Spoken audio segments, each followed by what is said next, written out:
ഗുരുവായൂർ നഗരസഭയിലെ 34-ാം വാർഡിൽ സ്ഥിതി ചെയ്യുന്ന ദേവസ്വത്തിന്റെ ഒരു പ്രോപ്പർട്ടിയാണ് ഈ കാണുന്നത്. ഇവിടെ അത്യധികം മാലിന്യം കൂടിക്കിടക്കുന്ന ഒരു സാഹചര്യമാണ് ഇപ്പോൾ ഉള്ളത്. ഇപ്പോൾ ഈ ഒരു കാലത്ത് ഒരു അഗ്നിബാധയുണ്ടായാൽ ഈ പ്രദേശം മൊത്തം വലിയ ഒരു രൂക്ഷമായ ഒരു സംഭവവികാസമാണ് നടക്കാൻ പോകുന്നത്. വളരെയധികം മാലിന്യം കൂടിക്കിടക്കുന്ന ഒരു സാഹചര്യമാണ് ഇവിടെ കാണുന്നത്. നിരവധി തവണ ദേവസ്വം അഡ്മിനിസ്ട്രേറ്ററെയും ദേവസ്വം ഹെൽത്തിനെയും നിരവധി തവണ ഞാൻ വിളിച്ചു സംസാരിച്ചു. അടിയന്തരമായി ഇത് നീക്കം ചെയ്യാൻ പറയുകയുണ്ടായി. ഇതുവരെയായിട്ടൊരു നടപടി സ്വീകരിക്കാൻ ദേവസ്വം തയ്യാറായിട്ടില്ല. നഗരസഭയുടെ അടുത്ത് പറഞ്ഞപ്പോൾ നഗരസഭ ഓൾറെഡി കത്തുകളും കാര്യങ്ങളും നിരവധി തവണ നഗരസഭയും ഇത് അയച്ചിട്ടുണ്ട്. ഇവിടെ ഒരു തീപിടുത്തം ഉണ്ടായാൽ ഈ ഒരു പ്രദേശം മൊത്തം അഗ്നിബാധയ്ക്ക് ഇരയാവുന്ന ഒരു സാഹചര്യമാണ് ഇവിടെ ഉള്ളത്. ഈ റോഡ് സൈഡിലേക്ക് നോക്കിയാൽ മതില് റോഡിലേക്ക് വീഴുന്ന സാഹചര്യത്തിലാണ് നിൽക്കുന്നത്. അടിയന്തരമായി ദേവസ്വം ഈ ഒരു സ്ഥലം വൃത്തിയാക്കാൻ തയ്യാറായില്ല വെച്ചെങ്കിൽ ജനകീയ സമരവുമായി ഞാൻ മുന്നോട്ട് പോകുമെന്ന് മാത്രമാണ് എനിക്ക് പറയാനുള്ളത്.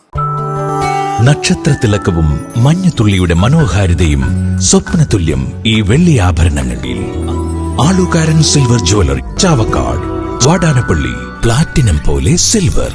ഗുരുവായൂർ മണ്ഡലത്തിലെ നാട്ടുവാർത്തകളുമായി സർക്കിൾ ലൈവ് ന്യൂസ്.